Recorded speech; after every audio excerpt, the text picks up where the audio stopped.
Well, welcome everyone here. I'm very excited to introduce my guest, Suzane Northrop, who is an internationally acclaimed medium, grief and bereavement specialist. She's an expert at all things. She's an amazing bridge between the everyday walking world and the spirit world. And we'd have to dig around to figure out how long we've known each other, but easily 30 years. I know we've both been in the Yes, field yes, 40 years yeah. and just a very respected colleague. Suzanne's a TV and radio show host.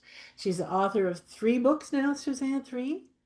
I'd say it's probably four. Four, okay. I've got Yeah, to yeah, catch up yeah, then. Four yeah, books. yeah, yeah, And we were just discussing this before we got on the air that Suzanne was one of our welcome guests at we had a 24-hour intuition yeah, marathon here at Inner Access 101 a couple of years ago, and she was one yeah, of our yeah, guests. So a lot of yes, our listeners will recognize you from there. yeah. And Suzanne, also my television show came out of Canada. yes, yes, that's right. Yes, That's right. yes, yeah, Gosh. And so you've been delivering stellar, kind, really, really accurate information to thousands of people through webinars, through small groups, for yeah, individual groups, helping people really connect with their loved ones who have passed on. sure.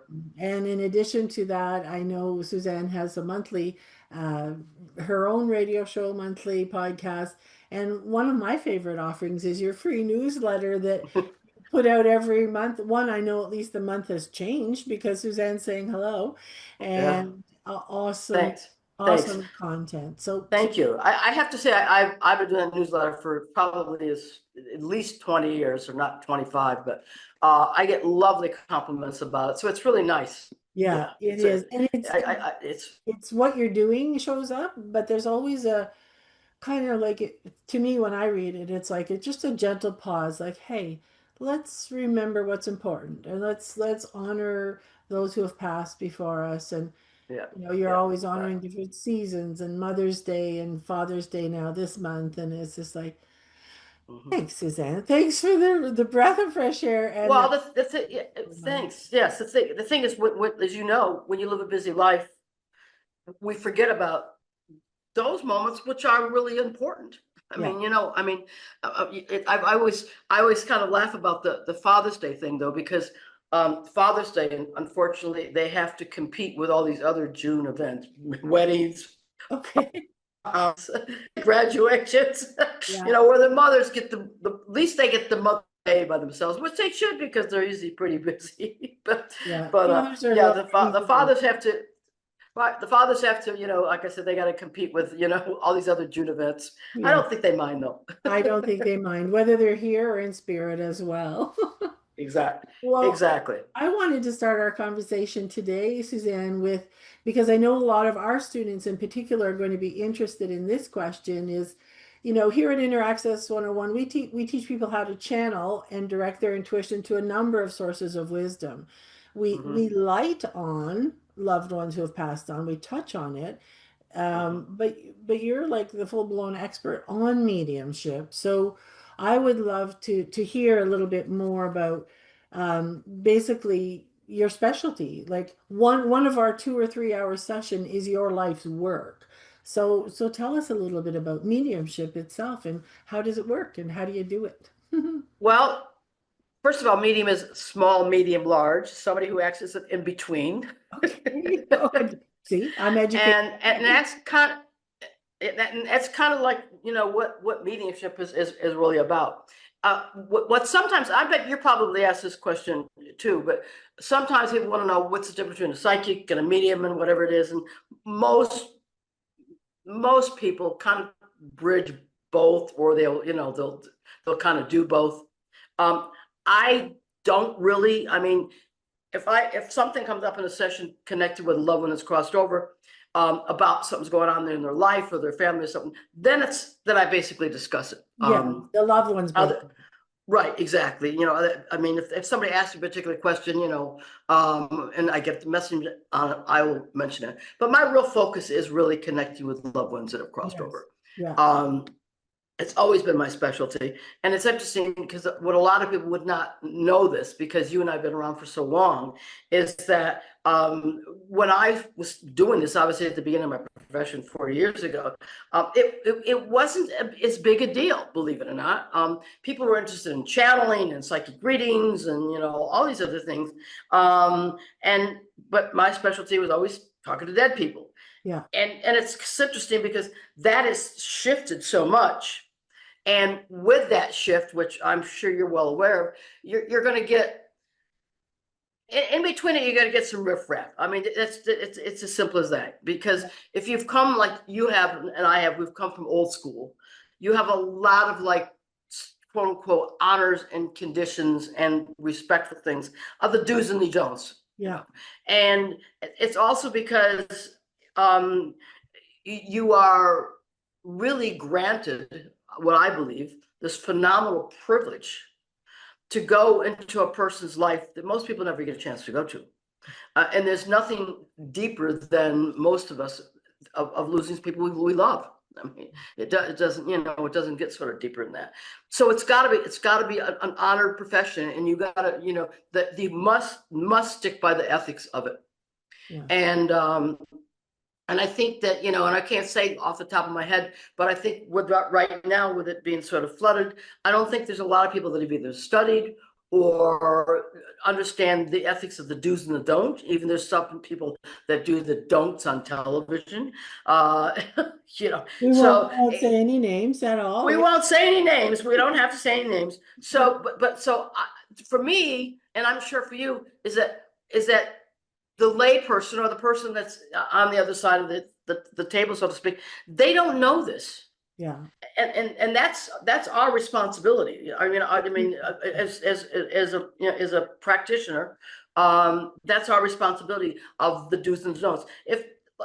If you have somebody across from you and you tell them that somebody's going to die, you're not supposed to do that. I don't even believe doctors are supposed to do that. That's my feeling. But it's like you're claiming God, because we also know that there are many people that have had intense illnesses and they've gone against doctors and they've managed to live many more years than the doctors. So it's you're playing the God game. That's again my feeling in it. So if I feel something's like, if I was to feel something like that around somebody, I would probably say something like, "Hey, when was the last time you saw your mom or your dad or your sister, whatever it is?" And you may just go check them out and go home and whatever it is. And I can't tell you invariably how many times people have thanked me for that, because they went home and they were sick. There was issues that they didn't know about, and that was still their decision. But something about that prompted them to sort of do it. Yes, for sure. For sure. So that's how. Yeah.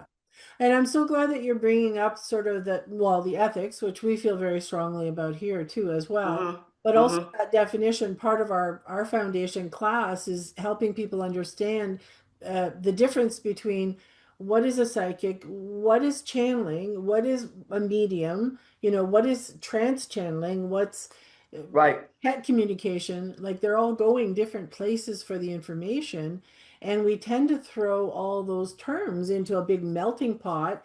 And I've had several students, I'm sure it's the same for you, that have come and said, "Oh gosh, I've been calling myself a medium, but I don't talk to loved ones at all." It's like, it's not even the right definition.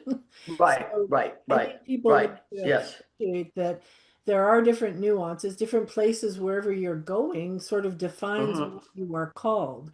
So I always use you an example in our class. It's like, we're going to learn how to tap into loved ones who have passed on today. Now that's called mediumship. People like Suzane do that. That's all she does. She's not doing psychic readings. She's not doing, medical intuition. It could come up that the topic. Right. Well, actually, I'm a traditional trance medium, which means, yes. And I don't do this all the time. I used to do it much, much more at the beginning of my practice. But I will go into a level of trance. Yeah. And do you remember Arthur Ford's work at all? No, I don't know that name. Sorry. Okay. Well, Arthur Ford was actually he's the only medium that actually spoke in Carnegie Hall. Okay. He was around. I'm trying to think of if the era was before or after Casey. I always get those years mixed up. But anyway, he went into the service, and he came out of the service, and immediately he started what we call going into a level of trance. Now, when you go into a level of trance, it's a different level of consciousness. Yes. And what you do is you usually work with what's called a control. And the control is in the non-physical realm. And so what happened is that because he was in the service, his friend that was in the service with him died. His name was Fletcher.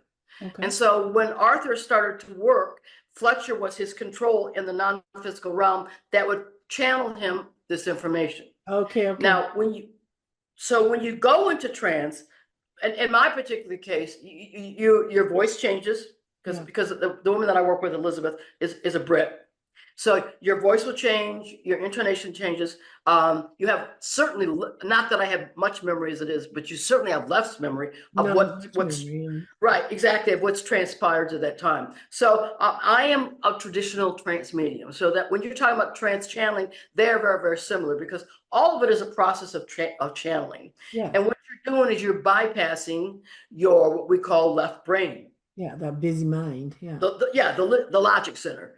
And so when you're bypassing, and it's like the wonderful part about the channeling or when it's coming through and the bypassing of it is that it seems to be, how do I say it, a much, I don't know if pure is the better word, but what you're doing is that because there's a lot of mediums that don't work in trance, but they're still getting information, and however way they're getting it. And of course, every medium gets it very, very differently. Some gets it, by sounds and names, and some are more visual, some are more audio, and so that's their particular Their kind of style, like yes. their particular style and process, exactly. But I always did. But like I said, I don't do it as much because I don't. You're pretty experienced. Yeah, I'm pretty experienced at it, and also if you're doing public stuff, things of that sort. But when I used to do traditional seances, and when I would do traditional seances, I'd always go into sort of like trances. Yeah. And it's interesting because my very first book, interesting enough, was Seance: A Guide for the Living. Okay. And then what happened is that Dell, when Dell was Dell, picked up the paperback version of it, and they thought I should not use the word seance, interesting enough, because they felt it had a negative connotation with it. Okay. But a lot of people don't know that the word seance comes from French, which means sitting. Yeah. So, but it's kind of interesting how that came into play. And so that's when I changed that, had to change the name of my second book that came out for that reason. Okay. But anyway, so when we have, and anytime we have, you are doing a sitting with somebody. I mean, yeah. Anytime you're doing a circle, it is a form of a sitting. Yeah. From where it is. But in any case, that was my, so Arthur Ford, like I said, was the first medium who ever lectured in Carnegie Hall. And he started working here, but not doing very well. And then he went to England. Well, the Brits are, they love mediums. And he got very well known there. Now, you do know who Arthur Conan Doyle is, correct? Yes. Yes. Okay. And so you probably don't know, though, about the British Society for Psychic Research was somewhat connected to him. So Arthur Conan Doyle, the story which a lot of people don't know about, he lost his son in the war. And one day he comes home from whatever place he was coming from, and he sees his wife talking to somebody, but he doesn't see anybody there. So he goes over to her and he goes what are you doing? And she says, talking to Johnny. Well, Johnny was his dead son. Yeah. And she said, well, look, what do you mean? So that invoked him to go on the journey that he went on. Wow. And so here he is, this mystery, right? That people don't even know about this other part of his life. And so in the process of it, because he was well known, he started this center that's actually interesting enough. It's in the middle of Parliament in London. Okay. And it's this huge house. And people go there for healings and messages and everything else. But he started that and all because of how he started. So at that time, he learned about Arthur Ford. Okay. And so when Arthur Ford went to London, he obviously met Arthur, and they started on a whole thing together, and he became very well known. Yeah. And by that time, then he moved back to the sort of states. Right. So he was kind of like what I would call the traditionalist known person Yes. that worked as a trans medium channel, and the person that he worked with that was dead was Fletcher. And Beautiful. so usually, that's kind of the deal. I personally don't know a lot of people that do that, but I do know that when they do the Arthur Findlay in London, they do trance work there for somebody that's able to do it. Okay. So Yeah. yeah, so that's kind of sort of the deal. Bit of the history, yeah. And I think it's Yeah, fascinating because there is a lot of history that people just realize this didn't just pop out on Instagram like last right, week. Like this is right. something that is a real field and it's Yes, yes, different streams and different specialties within it, which is amazing. yes, yeah. I know I have asked several of our students. I'd be curious kind of your take on this, Suzanne. I originally thought, and I explained for years because I didn't know any better, I only knew what I knew, that when Hmm. people are connecting with loved ones who've passed on, I was encouraging our students to kind of go to the energy field, the body of the client, and Hmm. then ask the loved one to kind of pop into their energy field. And so that's how I thought it was done. But then Hmm. another one of my colleagues, like a decade later, she said, well, not everybody accesses the spirit from the loved one that way. We go more to a bandwidth of a frequency of spirit. Right. And we're not necessarily finding the person in the crowd whose loved one's flagging us from their energy field. We're going to the bandwidth of spirits, see what spirit shows up, which loved one who's passed on, and then kind of matching it up to the person, which I didn't know. Hmm. So I don't Hmm. know if your style is one or the other or a combination, or how do you find the loved ones who have Well, they find me. they find you? So yeah. So the analogy that I like to use, which is an analogy, by the way, which was one of my favorite things, is radio. Okay, yes. So that's when I started out my profession, years before I had my television show, I started out right from the beginning doing radio. Yes. Radio was probably one of the best possible tools you could do to develop your skills. Yeah. Because number one, you got to be very fast and you got to know what the hell you're doing. Because if you don't, you're going to You're lose not them going to on the be on right. next week. Yeah. You're not going to be on next week, and then the person that's on, they're on the phone. Nope, you're not looking at them, and they're No. saying like, this person doesn't know what the hell she's talking about, right? Yeah. So It's great training. I know I did yeah, radio for 14 years. I know so you exactly. know exactly what I'm talking about. But it also to me is a great analogy of how we get information, because the radio is just a machine, right? But we speak through the radio Right. and come out to the other side. Well, that's kind of what my mind is. My mind is like a radio set. And Right. somehow I'm tuning into that sort of like frequencies. Yes. So when somebody sits in front of me, or somebody's sit in front of me, Right. um, especially if there's several people, if you're like, if I'm doing, obviously, like if you're doing an event or a group and there's several people, obviously you're drawn to a certain area. Yes. And I'm usually pretty much drawn to that person, but if for some reason I'm not, it's either the person that sits there or sits behind them. Okay. Yeah. And I mostly will tend to hear names. Yes. Okay. That's And amazing. Yeah. yeah, and I'll hear names not just of the dead people, but of the living people also that are connected to them. So that's why I'll say to somebody, is that person here or crossed over? And they'll say that person's here. Then there's somebody that is crossed over that's connected to them come through. And then as that comes through, it starts to fine tune Yeah. all the information, and then of course then they bring other people with them and whatever. Now, you probably have done this with your students, but because we know that the brain rules, the left brain rules the right side of the body, and vice versa. We know that. And I always used to make the joke that there were more mediums in England than anywhere else because they drive on the wrong side of the road. But if you think about it, they're actually activating that part of the Activating a brain, different part of their brain. right?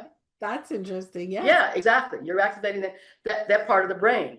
So because of that, I will usually know that it's from the mother side on the right, and then the father side on the Okay. left. Okay. Yeah. And in the same way, if you're married, it tends to sort of like stretch it out. You'll know it's connected to a spouse or whatever it is. Okay. Yes. And so that I think is always a good tool. That's a If you're great tool. a great tool, if you're you're working with students, what side are you pulled from? Mhm. And you'll find that that is one way you'll develop your skills, because it's Yeah. all, when we work with people, it's that everybody's skills are very different. I mean, Yeah. everybody's wired so differently Yeah. that you may not know exactly, it's not so much of where it's coming from, but where it's being pulled to you. Okay. Now I know for myself that my back, my last, your chakras are obviously, as they go up and down your spine, is extremely sensitive. Okay. So when I would be in radio studios, they were told to not walk behind me. Okay. And that's why when I would work at audiences, I didn't like to work in the round for that reason. Because you were picking a lot up through your spine, through your back. Well, yeah, and that's my sense. That was my sensitive area. Okay. You Cool. know, sometimes people get things within their hands. Yeah. If they, particularly if they got, healing ability stuff, they'll feel hot and cold within their hands. So it's the whole key is that you got to find out where your strengths are. Yes. And then when you find out where your strengths are, you can elaborate on them, or you can, rack them up much easier, because what Yeah. will happen is it becomes a pattern of how it sort of like works for you. And Yes. that's why when, when I've had students, and I'm sure you probably have too, because nowadays, like I said, like everybody wants to be a medium. Well, not everybody's meant to be a medium. Somebody could be a really fine psychic, and there's nothing wrong with it, because a lot of times people want, information psychically. But if you have really good healing skills, use them, because Yeah. God knows that's really, really important Needed. Yeah. stuff. Healing is really important stuff. Yeah. So you have to sort of like, I can't say you can't spread yourself, because it's kind of whatever what you want to do. But if there's an area that you're really good in, Really then passionate. Yeah. yeah, really passionate about, then really utilize it, because it will really work for you. And Yeah. then you'll see where it sort of like expands from.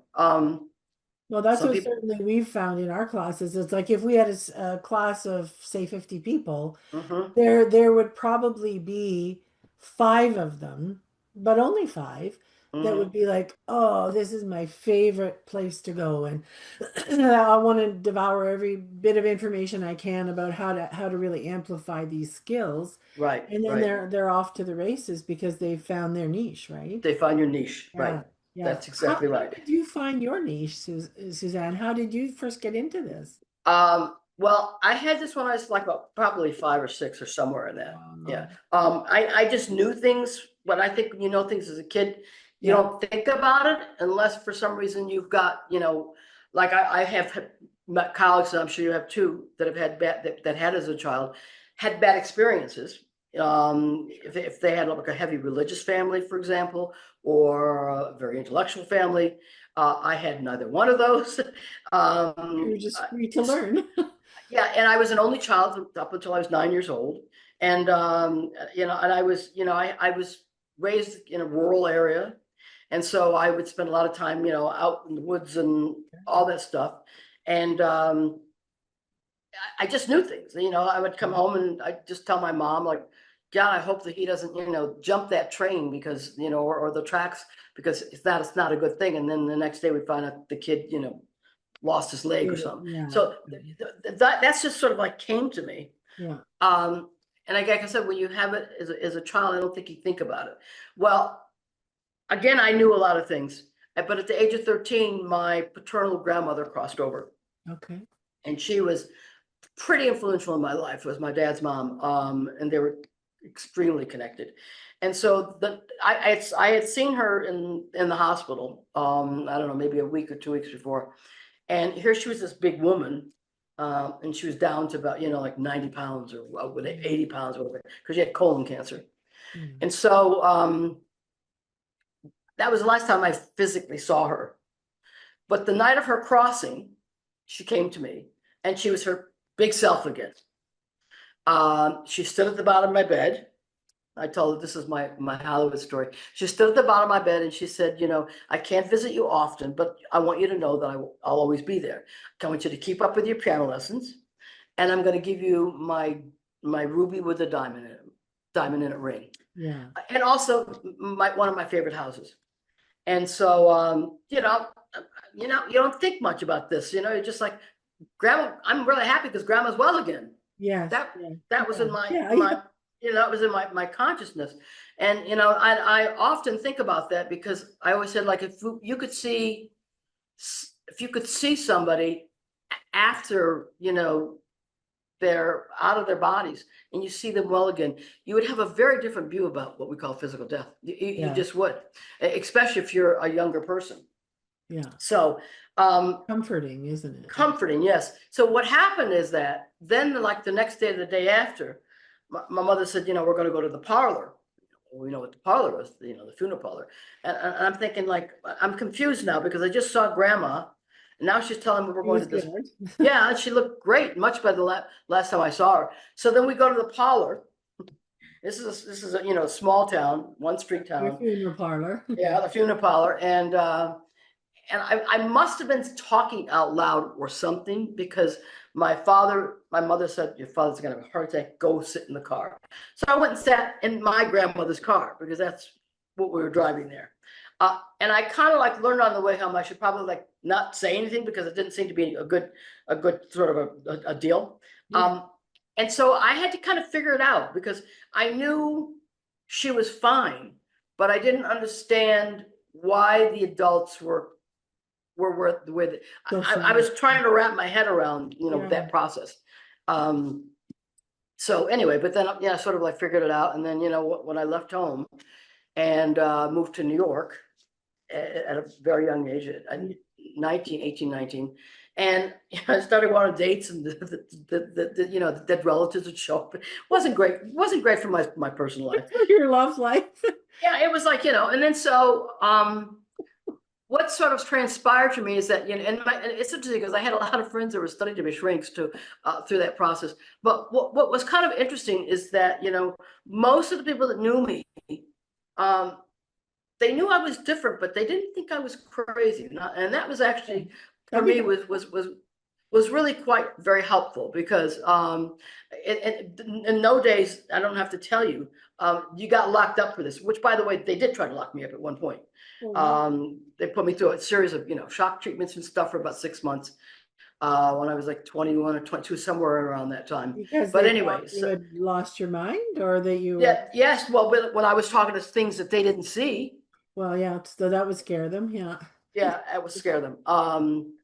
Yeah, and I had a very good friend that said, both her mother and father were shrinks, and she thought that I should go see somebody, not their parents, but somebody that else knew.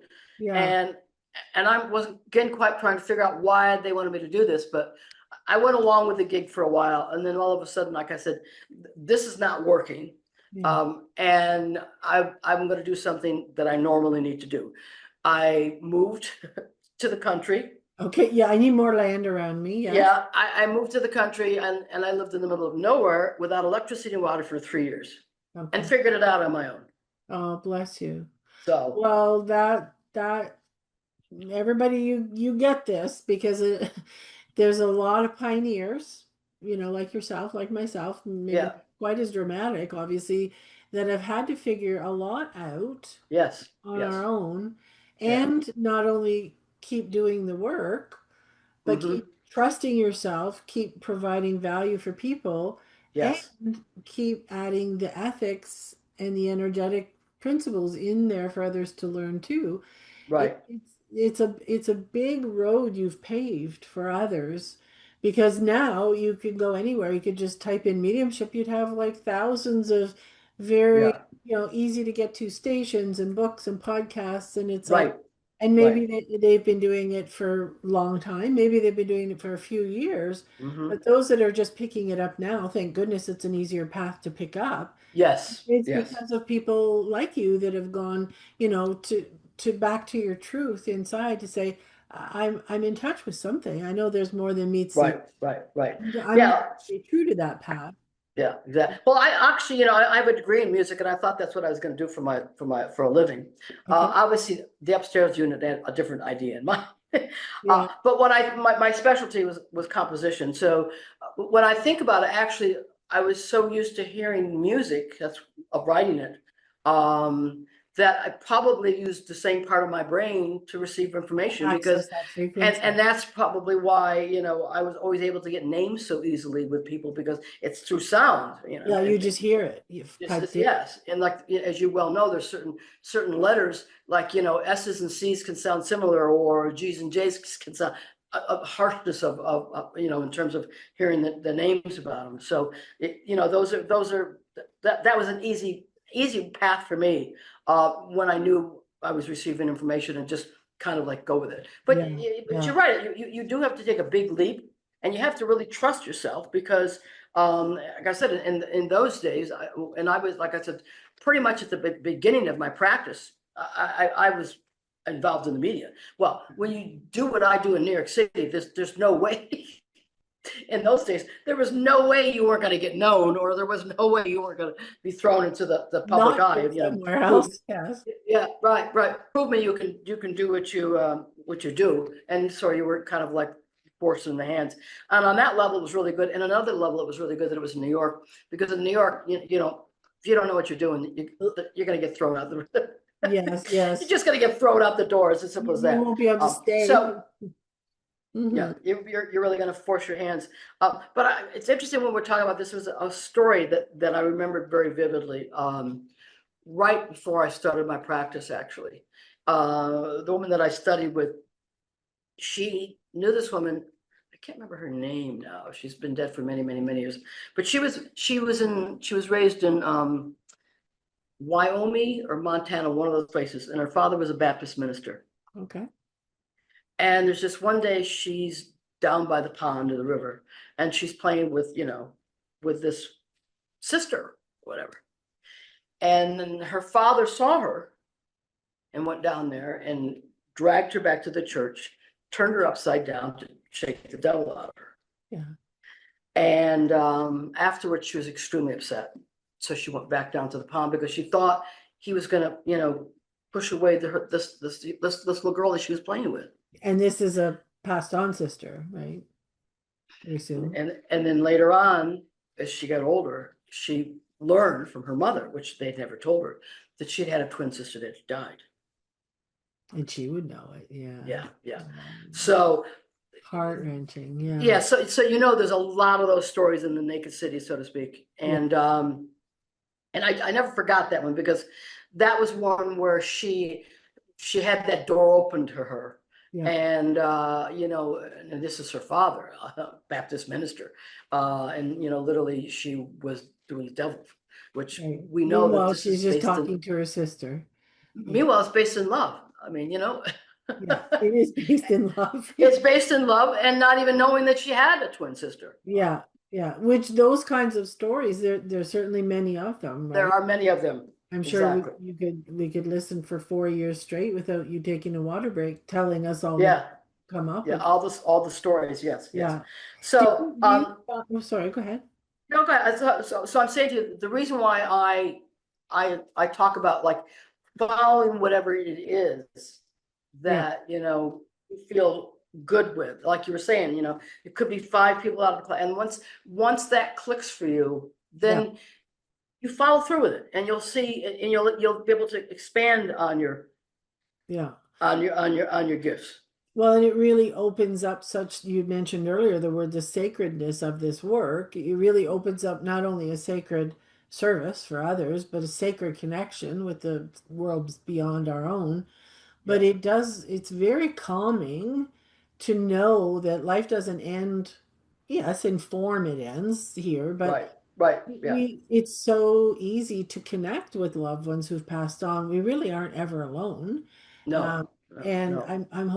I hope you've noticed too some change over the last, say, 10 years, where more and more, do you find more people are curious about it, getting into it? It's not so Yes. rolling your eyes. Yes. Yeah, and more people know about it too.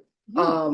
They know kind of what mediums are, and Yeah. sort of whatever it is. And there's enough, somewhat people out there in the public. I was John Everett's teacher, so he was a great, great source for doing the work. And Yes, we would yes. have, we would have a little conversations about it because he kept saying, that he thought a lot of people could be trained to do this, and I would have arguments with him. I go like, yes, everybody could be taught to learn to develop their own skills.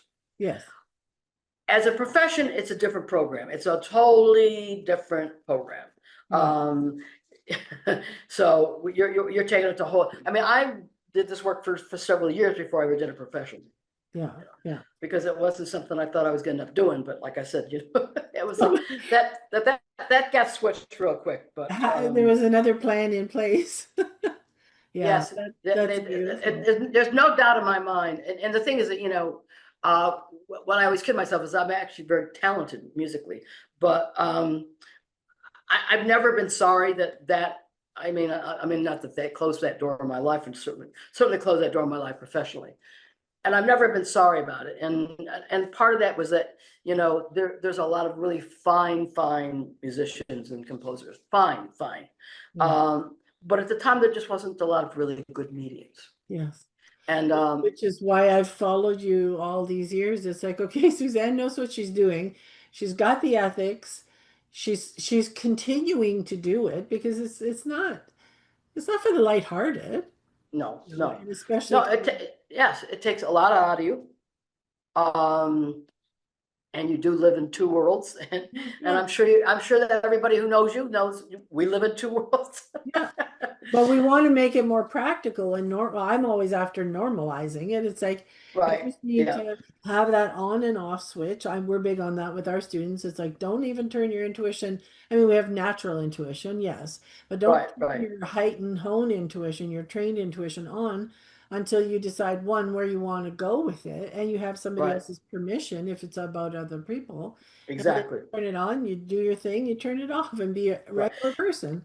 Right. Because you can't be in that state all the time. Number one, it's not healthy. No. You can actually do damage, in physical and emotional damage to yourself. Mm. And you're only supposed to be doing it when you're in that mode of working. Because people Yeah. say, like, well, do you walk around and talk to deaf people all the time? I go, hell no. Yeah, I'm making a cake. Yeah, exactly. That would be really boring, wouldn't it? So, Well, I use the example with our students, Suzanne, like, okay, if you can know anybody, especially when we talk about the medical intuition going into people's bodies, it's mhm. like the more trained you get, the more you got to get that on and off switch going because Yes, you wouldn't, if we use the example of the body versus our bank account. You wouldn't want to just walk by somebody and you wouldn't go into their financial affairs. That would be mortifying. It would be illegal. right, So why right. not treat the intuitive world the same, whether it's a relative that's passed on or your body? It's like I Hmm. don't want to know anything unless you ask me to know. Right, right, And right. that's part of our It's a really good analogy, Lori. That's a really good analogy yeah. because that's another a misnomer of what what the deal is, Yeah, you know? exactly. And it's So our job, I know you feel the same, it's our job as the intuitive practitioner to create those boundaries. Yes, of course, things can pop in, they will. But if they do, you just let it, thanks, but no thanks, unless someone's right, asking.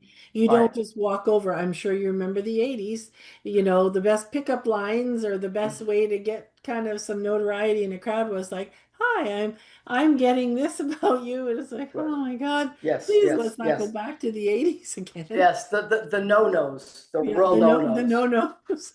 Yeah, Yes, I the mean, real it was no-nos. intriguing. Yeah, We were all learning, but at the same time, uh, get those blinders on pretty quick yeah, if yeah. you want to do it professionally. Well, not only did I come from old school, but the woman that I studied with, um, she would have been one of the nuns that took the hammer and smashed your fingers. So she was extremely Taking tough. the rules. I mean, really tough. And it was like I remember because I was obviously her star student. I'll never forget there was this one time because she would utilize me all the time. That's how come I learned from day one to stand up and give messages to audiences. Because it was And the nun with the hammer behind you making yeah, you exactly. And it's sort of like, so I remember there's this here. one time I'm giving these messages, and her name is Betty, and she looks at me and she goes like, I think you better hit your source again. Better hit And your what again?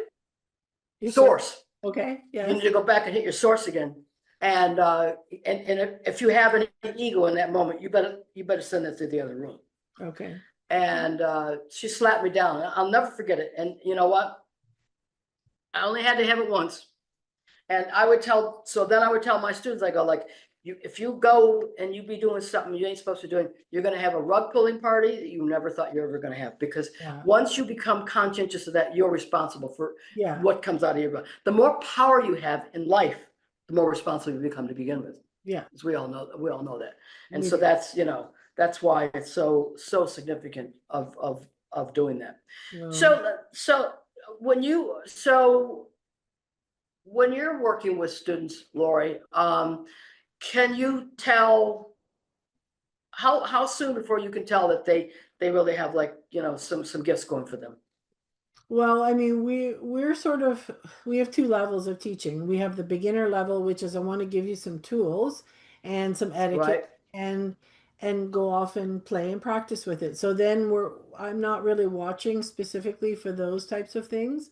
But then when Uh-huh. people take the more advanced channeling as a profession or the medical intuition or the business intuition class, then I'm there, more in a supervising role, or they have a lot more training, and then we have a lot of practice. We used to teach in person, so I could track it while Right. they were doing it. But Uh-huh. now it's a lot online. They're doing a lot of self-learning, so we have like study groups where I can Mm-hmm. track and see how they're doing. So I do find that the people that apply themselves to learning more usually can do very well.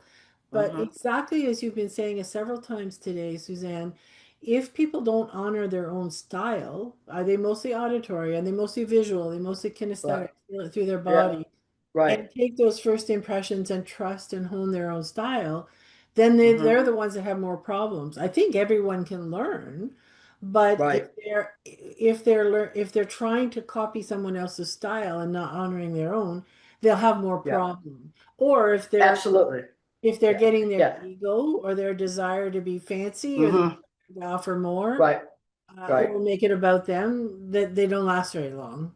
This Right. isn't Yeah, about. and it's interesting because what you're saying is really true, because the beauty of working with a group and with a class, the beauty of that is that you get to develop your own skills, is that you get by giving messages to people or reading people. But I don't know if you, I mean, do you do like a combination of like billet readings and psychometry and things of that sort, or those We some of don't the do tools? a lot of psychometry. We talk about it, and I'm not sure Mhm. actually what you mean by billet readings. What do you mean by that? Billet readings are it's where people write questions on pieces of paper, Oh, we and do then you encourage them to practice that. Like in our yeah. classes, for example, in our introductory class, this is just our start class. We Mm-hmm. talk about 8 places to go, 8 sources of wisdom. So we give them information, exercises, how to connect with your higher self, how to go get your own spirit guide, how to connect with the past life information and ways you can do it. There we Mm-hmm. teach a little bit about penduluming and dowsing to go Right. get yes, no answers, just to keep them out of going into full-blown regressions in class. Mm-hmm. And we talk about the body and how to get body wisdom, or how to connect with animals, loved ones who have passed on, or more universal wisdom. So Right. every source we teach, we have different exercises.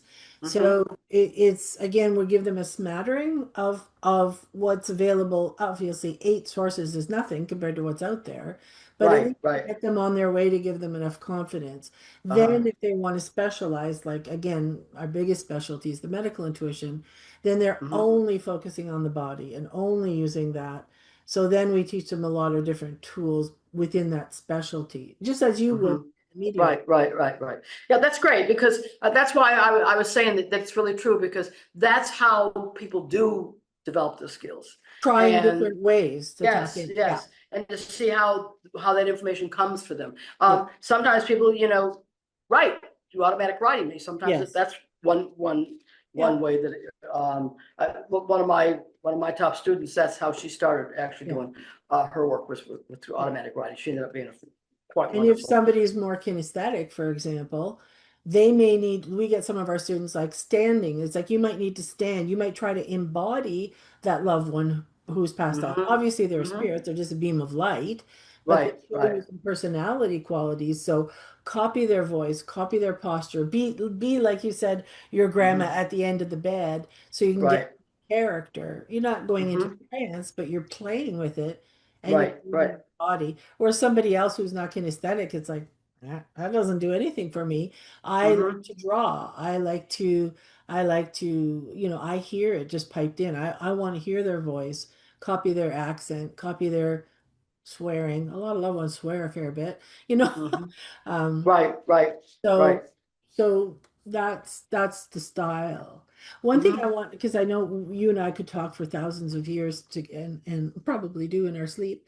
Um, one question I do have, and I'm curious about, and I know our students will be too, our listeners, is what are people searching for? Like when they find you and they're asking for a message or a service, like Hmm. what do they want to know from the loved ones? Like are they looking for comfort? Are they looking for specifics?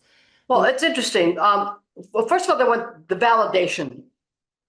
That's why you have to give information because you got to validate that they're coming through. that it's Uh, really them. Yeah. yeah, that it's really them. But Yeah.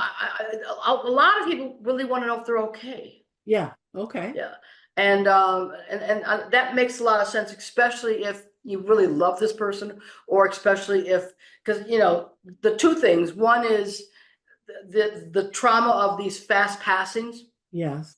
Yes. traumas of I don't have to tell you suicides, intense passings. Yeah. They really need to know, uh, or they also need to know if that loved one had a really intense illness, if that illness is Are they out of still pain? Yeah. are they out of pain? And and I explain to them like, well, you're out of the body, you're out of that. Yeah. Yeah.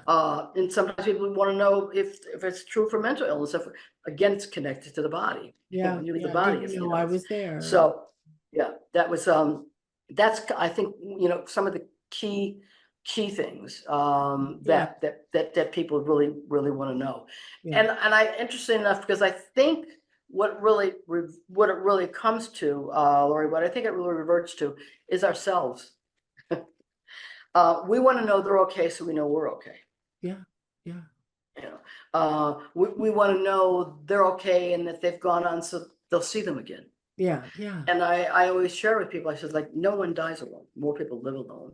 Yeah. No one dies alone. There's Yeah. always someone. It may not be even somebody that you know even from this time, because there might have been another time that you were on Earth with another person. Yes. Could very well be them that you've forgotten until you go back into that land, so to speak, and reconnect.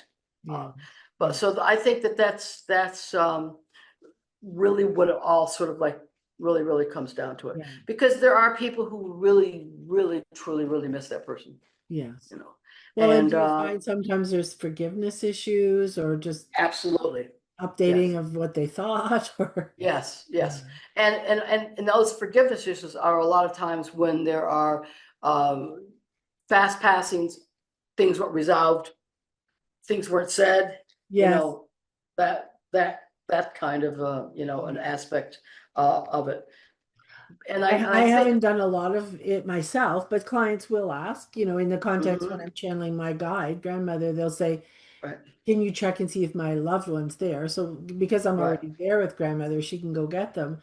And I can right. almost always tell, well, I can tell because I could feel it when the loved one comes and they come out of the starting gates apologizing for being mean or Hmm. abusive. And it's not Right, comfortable to relay, but boy, it right. really makes an impact on the person. But it's important too, because if you're getting the information, then you're getting the information for a reason. Yeah, yeah, And 9 out of 10 times, it's not. And you're aware of how to give out the information. You're saying it with with love and connectiveness and the importance of that. And so they need to sort of like hear that. yes, And I'm sure that like me, that the probably, well, every connection is intense, but probably the most difficult are loss of children, and loss of a spouse is interesting enough, yeah, and sometimes siblings too. yeah, That's especially if they were really close. yeah. Or even Um, even babes that didn't quite make it to full term. yes, they want to know if they're okay, or they want to know if because What happened? and those passings are really interesting because they will let them know that it wouldn't have been good for them to be here. 9 out of 10 times it wouldn't have been good for them to be here. Yeah. The other thing that happens a lot, by the way, is that when somebody has a child, a young child, generally, you know, a baby from the age of 1 to 5, and let's say a grandparent or aunt or uncle had crossed over before them, Yes. they will be there to bring them in. I'll remember them. Yeah. They'll be They there will, with them. yes, because they've met them before they were born. Yes, yes. And so they're there to bring them in. So it's almost like they bring them right through the tunnel into here. And so Mhm. what a lot of times will happen, that child, they'll see pictures of the grandmother or aunt or uncle or Yes. whatever it is. I know them. They'll know, and they know, yeah, and they know them. So Oh, I've always found that that is a really cool one. And that I get that, you know, a lot because they always say like, I never understood why, you know, my son, when he was like 6 months old, he would always, you know, point at stand that and picture. point, or he'd be looking at something, I wouldn't really know what he was looking about. And so it makes him feel really good that he got to meet their dad or their mom or Yeah, whatever it is. yeah. But So they're that's linking kind the of, worlds. yeah, that's really kind of special. That's a real special one. That's beautiful. Yeah, What yeah. would you say is your biggest reward? I'm sure all of your work, but if you kind of, it's like what keeps you doing it? What do you love the most about it, Suzanne? It's amazing. I still love it. I still love Obviously. I still love the connection. I think it's a real honor, and I think that Mm, you really make a phenomenal difference in people's lives. And it's something that's not, it's not like you have to wait very much for reward, because the reward is, you know, I mean, I'll do a, you know, an event online and somebody will come in and say like, yeah, I saw you 30 years ago, or I saw you 25 years ago. yeah, During the pandemic, I had so many of those. It was like all of a sudden they just came up out of the woodwork. yeah. And it was, and they had been my, you know, either my students or I'd had sessions with them. And they said like, well, I saw you in 1982 or 19, and Hmm. it's like, you know, you've been around for a long time when that comes to be. Yeah. And Yeah. and that it still made a lasting impact, right? And it still made you left in a kick, yes. And Yeah. some will say like, well, I've been to a lot of other people, but I've never met anybody like you, and you know, all this stuff. So you know, you do get rewards. I Yeah. mean, it's, you know, I mean, how do you can't, first of all, you can't put a price on that, to be honest with you. There's not a money, I say, or tea in China that can put a price on that, because it is, Yeah. the rewards are wonderful. And that's why I think when people, like I guess a lot of things, when you do the work for the wrong reason, um, one It is won't last long. it won't last long. Exactly. You know, that's gonna, because everybody, you know, thinks that they want to do it, and they think it's sort of all easy until they sort of start doing it, and you I know, say if you're they doing realize something that they can't important make a to living at it. yourself, it's not going to last. Right. Yeah. Yeah. Yes.